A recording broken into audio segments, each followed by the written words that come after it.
بسم اللہ الرحمن الرحیم۔ السلام علیکم۔ انجیر کو جنت کا پھل کہا جاتا ہے۔ قرآن پاک میں سورہ 3 میں انجیر کا ذکر آیا ہے اور اللہ تعالیٰ نے اس کی قسم کھا کر اس کی اہمیت کو واضح فرما دیا۔ اس سے واضح ہوتا ہے کہ اس کے بے شمار فوائد ہیں۔ بعض مفسرین کے مطابق انجیر زمین پر انسان کی افادیت میں آنے والا پہلا درخت تھا، اور بعض کے خیال میں حضرت آدم علیہ السلام اور حضرت حوا علیہ السلام نے جسم کو ڈھانپنے کے لیے انجیر کے پتے ہی استعمال کیے تھے۔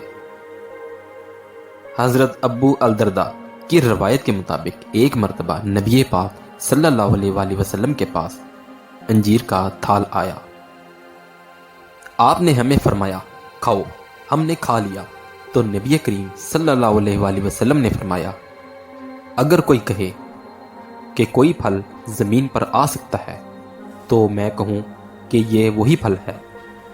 بلا شبہ انجیر جنت کے پھلوں میں سے پھل ہے۔ اس میں سے کھاؤ، یہ بواسیر کو ختم کر دیتی ہے اور جوڑوں کے درد میں مفید ہے۔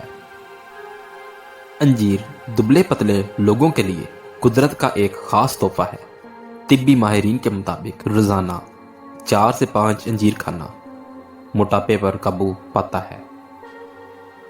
انجیر کا استعمال ہڈیوں کو مضبوط بناتا ہے کیونکہ اس میں کیلشیم کافی مقدار میں ہوتا ہے۔ انجیر کے اندر پروٹین، معدنی اجزاء، کیلشیم، شکر اور فاسفورس پائے جاتے ہیں۔ ماہرین کے مطابق انجیر جسم کو درکار فولاد کی 2% ضرورت پوری کرتا ہے۔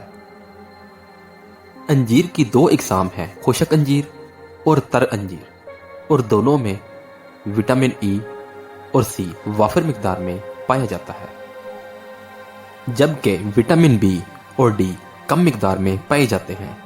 اس لیے انجیر ایک مفید غذائی دوا کی حیثیت بھی رکھتا ہے۔ انجیر کا استعمال خون میں پوٹاشیم اور سوڈیم کا تناسب برقرار رکھنے میں مفید ہے۔ انجیر میں نشستہ پروٹین مناسب مقدار میں پائے جاتے ہیں جو خوراک کو ہضم کرنے میں مدد دیتے ہیں۔ انجیر کا استعمال جگر اور پتے کی سوزش، خون کی نالیوں کے مسائل، ہائی بلڈ پریشر، دائمی قبض اور پیٹ کے مسائل سے بچاتا ہے۔ شوگر کے مرض کے لیے بھی انتہائی مفید ہے۔ امریکی ماہرین کی تحقیق کے مطابق انجیر کا روزانہ باقاعدگی سے استعمال کولیسٹرول لیول کو کم کرتا ہے۔ اس میں فائبر اور وٹامنز موجود ہوتے ہیں جو دل کے امراض سے محفوظ رکھتے ہیں۔ ایسی مزید ویڈیوز دیکھنے کے لیے ہمارے چینل کو لائک اور سبسکرائب کریں۔ اپنا بہت سا خیال رکھیے گا۔ اللہ حافظ۔